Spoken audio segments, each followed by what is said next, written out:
شازیہ، میں تمہیں کب سے آوازیں دے رہی ہوں، سنتی نہیں ہو تم؟ میں اسکول کا کام کر رہی تھی، پڑھائی پر دھیان ذرا کم دیا کرو، جاؤ جا کر پانی گرم کرو۔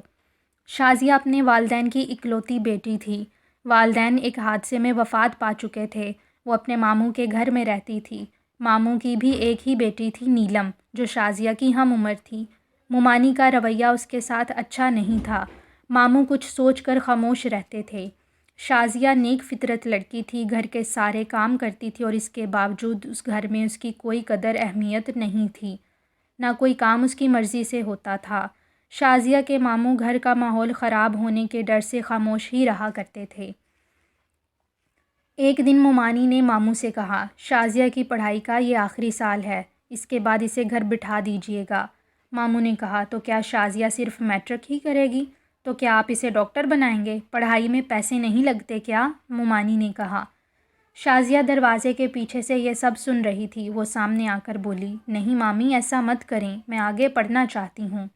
بس کرو شازیہ، ہمیں نیلم کے بارے میں بھی تو سوچنا ہے۔ آج شازیہ کو اپنے والدین شدت سے یاد آ رہے تھے۔ وہ روتے روتے سو گئی۔ میٹرک کا امتحان دینے کے بعد وہ گھر میں مکمل طور پر نوکرانی بن چکی تھی۔ شازیہ نے ہمت کی اور ماموں کی حمایت سے سلائی کا کام سیکھنا شروع کر دیا۔ شروع میں مومانی نے اعتراض کیا، لیکن پھر کچھ سوچ کر خاموش ہو گئیں۔ شازیہ سلائی سیکھ رہی تھی، جبکہ نیلم آگے تعلیم حاصل کر رہی تھی۔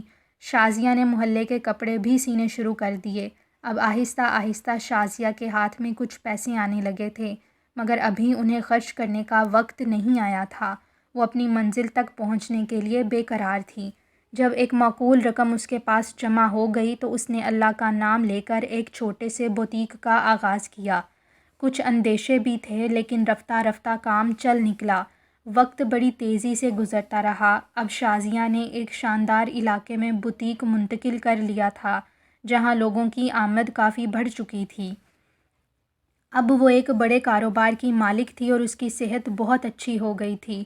اس دوران اس نے اپنا تعلیمی سلسلہ بھی قائم رکھا تھا۔ ماموں کے گھرانے سے بھی اس کے تعلقات اچھے ہو گئے تھے۔ وہ ماموں کے احسان کا بدلہ اتارنے کے قابل ہو چکی تھی۔